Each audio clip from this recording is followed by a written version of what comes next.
Hello guys, I would just want to share my order na dumating na siya ngayon lang at unbox na natin. Ito na siya guys. I know na alam nyo to kung ano to. Charis. Ito na siya guys kasi ako is may negosyo ako maliit.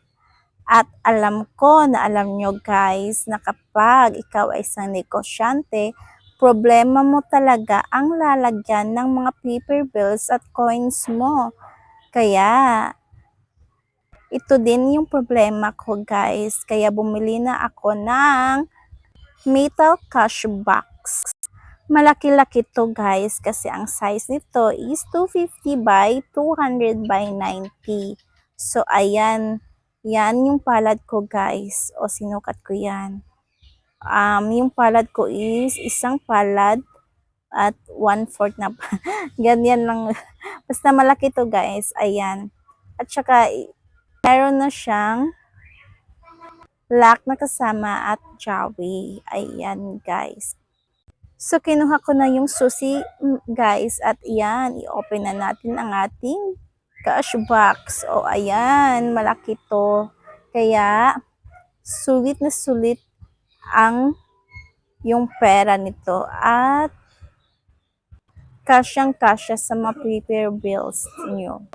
Wait lang guys, kukunin ko yung isa kong cash box. Ito naman guys is matagal na to sa akin at maliit to. Ayan, 'di ba? Kita niyo yung difference ng sizes nila guys. Maliit to guys, kaya yan yung difference nila. O 'di ba? Noon guys is my cash box. Ako yung malaki talaga, yung may individual na paglalagyan ng mga paper bills. Malaki yun. Mga nasa 600 plus ata yun yung price. At dahil yung tindahan ko is nilungkab sa mga kiwitan guys, kaya kinuha yung cash box ko. Akala siguro nila na maraming laman pero coins lang, pero at least may laman pa rin yung cash box na yun. So kinuha naman kiwitan yon, kaya nawala na sa akin yung cash box ko. Kulay yun is black. So bumili ako ng bago. Maliit lang yung binili ko una guys, kaya yan binili ko is maliit.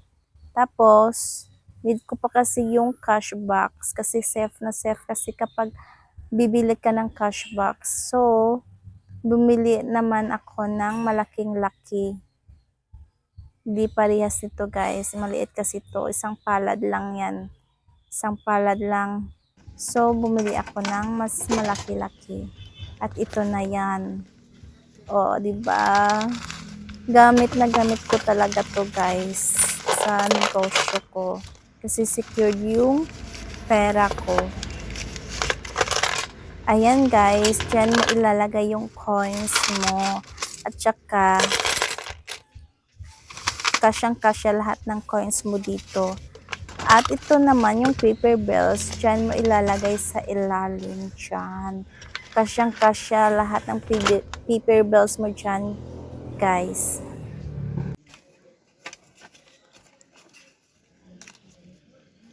At ito naman ang itsura ng aking cash box na maliit.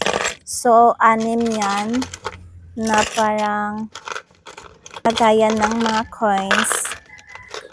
Maliit kasi ito guys, so 6 yung lagayan ng coins. Hindi parehas nung malaki is 5 lang yun kasi yung nasa gitna is wala siyang divided na ganyan. So kasyang-kasya pa rin yung lahat ng coins nyo dito. At ayan na guys, o diba, dalawa na yung cash box ko. Sulit kasi guys, kasi napakamura lang nito. At gamit na gamit to kapag ikaw ay isang negosyante.